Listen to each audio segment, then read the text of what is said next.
Maka mereka katakan, sallu salatan muwadda'. Ayo salat dan rasakan mungkin ini salat perpisahan, salat terakhir kita yang kita tunaikan.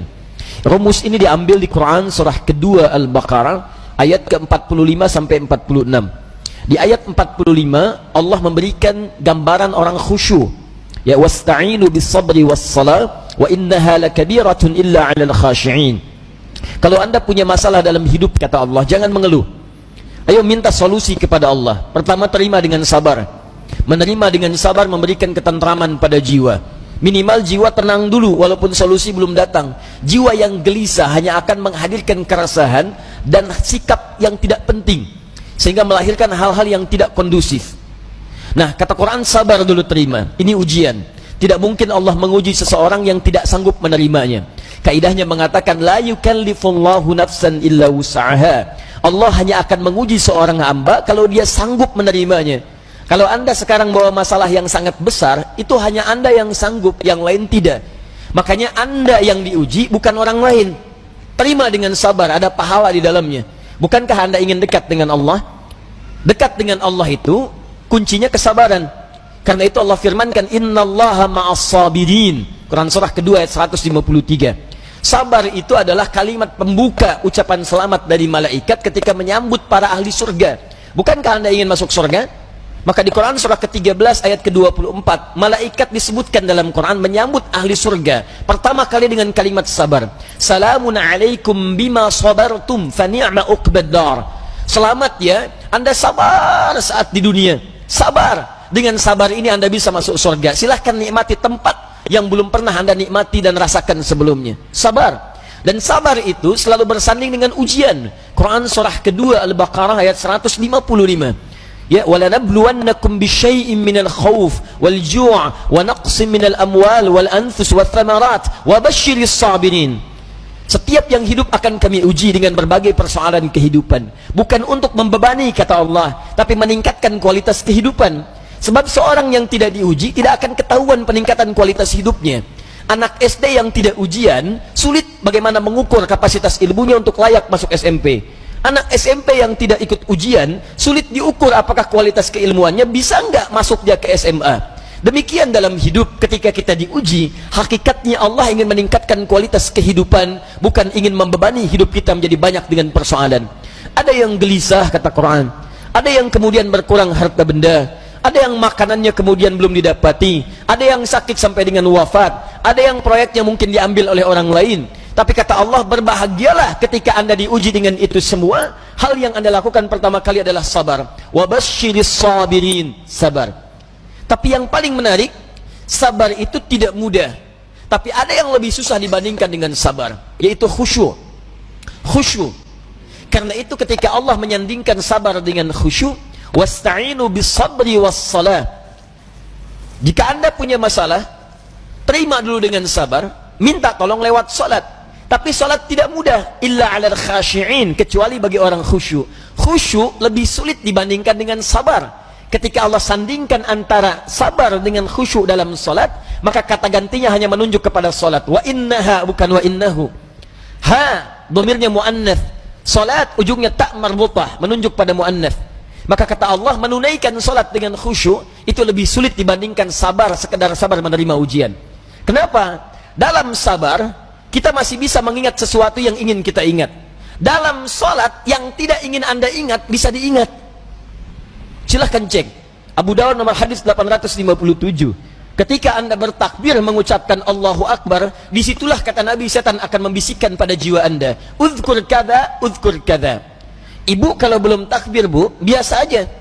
Tapi begitu ibu mengucapkan Allahu Akbar, kata Nabi, setan di situ mulai bekerja. Ingat ini ya, ingat itu ya. Nggak percaya silakan nanti zuhur, Bu. Begitu ibu takbir, handphone, ingat WhatsApp belum dibalas, miss call belum dijawab, entah itu khairayara atau miss call syarayara. Mesti ingat tuh. Bahkan kata-kata saya ini ibu akan ingat tuh. Begitu ibu takbir, mulai bekerja. Ingat ya, kata Ustaz Adi, setan akan bisikin tuh. Itu setan, Bu, bukan saya.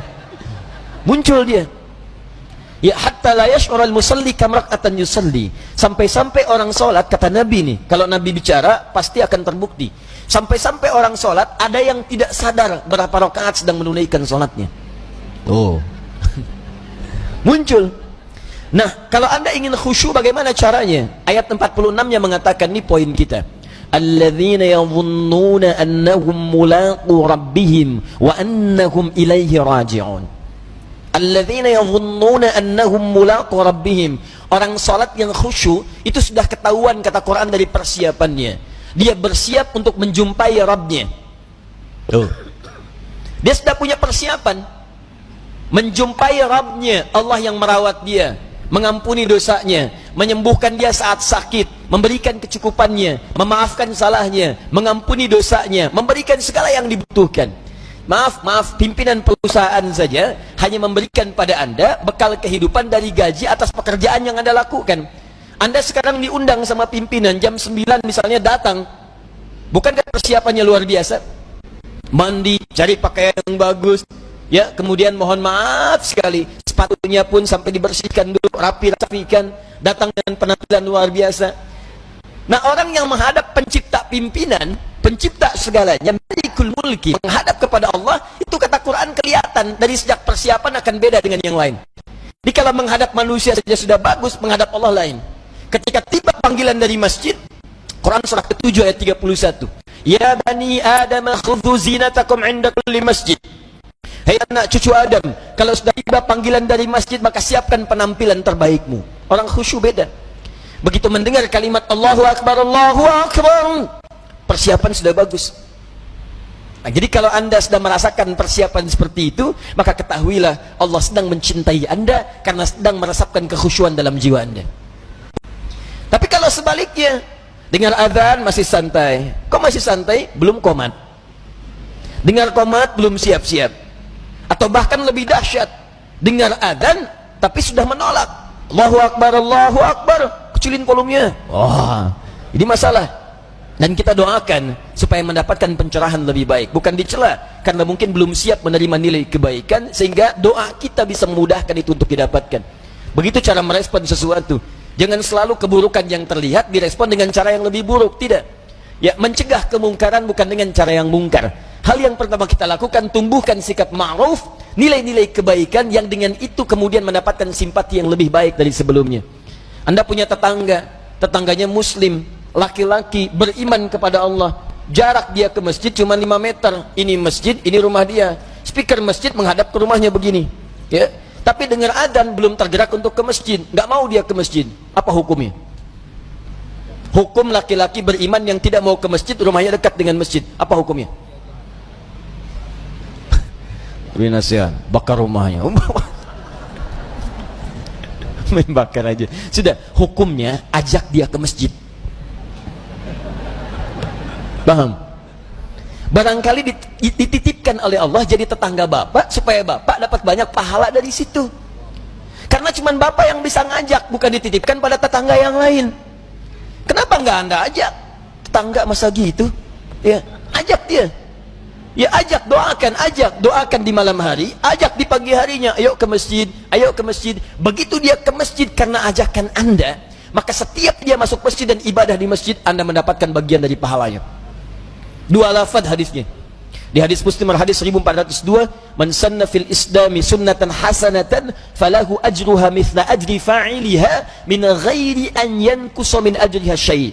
Siapa yang mengoptimalkan sunnah-sunnah kebaikan dalam Islam, mengajak pada sesuatu kebiasaan dalam Islam, diikuti oleh orang lain, maka dia mendapatkan pahala dari yang mengikuti itu tanpa dikurangi sedikit pun. Sunnah kebaikan berjamaah, sunnah yang sangat ditekankan. Ayo ke masjid, ke masjid, ke masjid. Begitu orang itu ke masjid, baru masuk masjid, anda mendapatkan pahala dari orang itu tanpa dikurangi sedikit pun. Saya kasih info, kita ini baru nyampe masjid, alhamdulillah, di hadis Muslim disebutkan sudah mendapatkan 25 kebaikan. 25 itu 1 ke 2 jaraknya 500 tahun, 2 ke 3 500 tahun, 3 ke 4 500 tahun, sampai ke 25-nya baru masuk. Nah, orang yang bisa mengajak orang lain ke masjid, begitu orang itu masuk, dia mendapatkan otomatis transfer pahala sama persis 25 tanpa dikurangi sedikit pun. Itu belum tahiyatul masjidnya, belum bacaan Qur'annya, belum zikirnya, luar biasa. Nah, saya kembalikan kepada yang awal, maka orang-orang khusyuk itu dari penampilan sudah ada. Kemudian dia datang menunaikan sholat. Bagaimana perasaan saat akan menunaikan? Kenapa pakai pakaian yang bagus? Kenapa wudhu dulu? Quran surah 5 ayat 6. Kenapa dia sempurnakan wudhunya? Alasan paling utamanya bukan sekedar sholat. Wa annahum ilaihi raji'un. Dia merasa mungkin ini adalah sholat terakhir yang dia tunaikan, dan mungkin dalam sholat itu dia akan pulang kepada Allah subhanahu wa ta'ala. Karena itu diantara orang-orang saleh, kalau sudah tiba panggilan adzan, sahabat Ali bin Abi Thalib radhiyallahu ta'ala anhu, begitu adzan dikumandangkan sudah bergetar jiwanya.